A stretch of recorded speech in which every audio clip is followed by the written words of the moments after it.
Muscles पे immense load आता है उस समय। आप ये सोचिए कि आपका हाथ जो 4-5 किलो का होगा, वो फ़ील करेगा उस समय 9G पर कि ये 40 किलो का हो गया, यानी 40 किलो का डंबल आपने एक हाथ से उठा लिया है और फिर आपको हाथ को मूव करना है।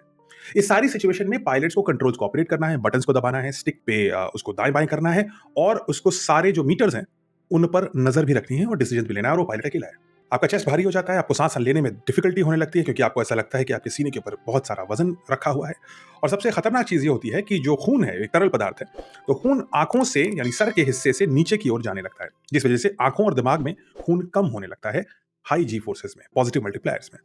और इसकी वजह से पायलट्स को टेम्परेरी ब्लाइंडनेस आ सकती है, पूरा आँखों के सामने काला छा सकता है।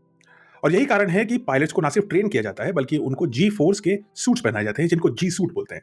आप पायलट्स की ड्रेस देखते हैं, वो जो चीज़ दिखती है जैकेट जैसी, वो एक्चुअली एक जी सूट होती है और वो जैसे ही जी फोर्सेस लगने शुरू होते हैं, वो फूल जाती है और इसकी वजह से पैरों में खून जमा नहीं होता। ये ड्रेस फूल करके पैरों से खून वापस सर की तरफ ढकेलती है, ताकि ब्रेन को ऑक्सीजन मिलती रहे और पायलट अनकॉन्शियस ना हो जाए। ये सारी बात थी पॉजिटिव जी फोर्सेस।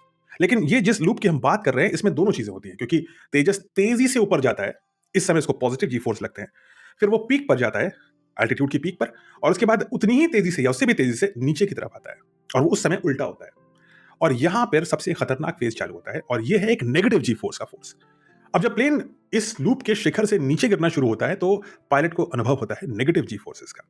नेगेटिव जी फोर्स पॉजिटिव जी फोर्स से भी ज्यादा अनकंफर्टेबल भी होते हैं और खतरनाक भी होते हैं।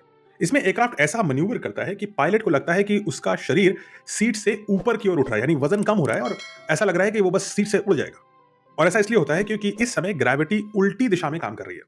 नेगेटिव जी फोर्स में ब्लड एक्सप्लोसिवली पैरों से होकर के सिर की तरफ रश करता है, यानी कि आपकी आंखों में और आपके सर में, आपके मस्तिष्क में बहुत सारा खून तेजी से पहुंचता है, और इसकी वजह से आईज पर प्रेशर बढ़ता है और विजन काले की जगह लाल पड़ने लगती है, क्योंकि आंख में खून जरूरत से ज्यादा आता है। इस फिनोमेना को हम बोलते हैं रेड आउट, यानी सब कुछ लाल हो गया, आपको कुछ दिखना बंद हो गया। सबसे बड़ी समस्या यह है कि नेगेटिव जी फोर्स में कोई जी सूट काम नहीं कर सकता। पॉजिटिव जी सूट में तो आप पैरों में बलून की तरह उसको फुला करके पैरों से खून वापस ऊपर की ओर ढकेल सकते हैं, बट नेगेटिव जी फोर्स में सर से खून आप वापस नहीं ढकेल सकते, वहां पे कुछ आप कंप्रेशन नहीं लगा सकते। पायलट के हेड को प्रोटेक्ट करने के लिए ऐसा कोई उपकरण किसी भी देश ने अब तक नहीं बनाया है। वो हेलमेट होता है, बट हेलमेट उसके लिए कारगर नहीं है। इसीलिए सिर्फ 1 सेकंड का नेगेटिव जी फोर्स पायलट की सेंसेस को टोटली कंफ्यूज कर सकता है।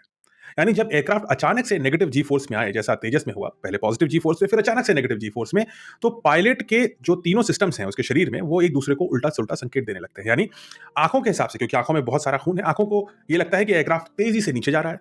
जितनी तेजी से जा रहा है, उससे भी ज्यादा तेजी से अनुभव होता है।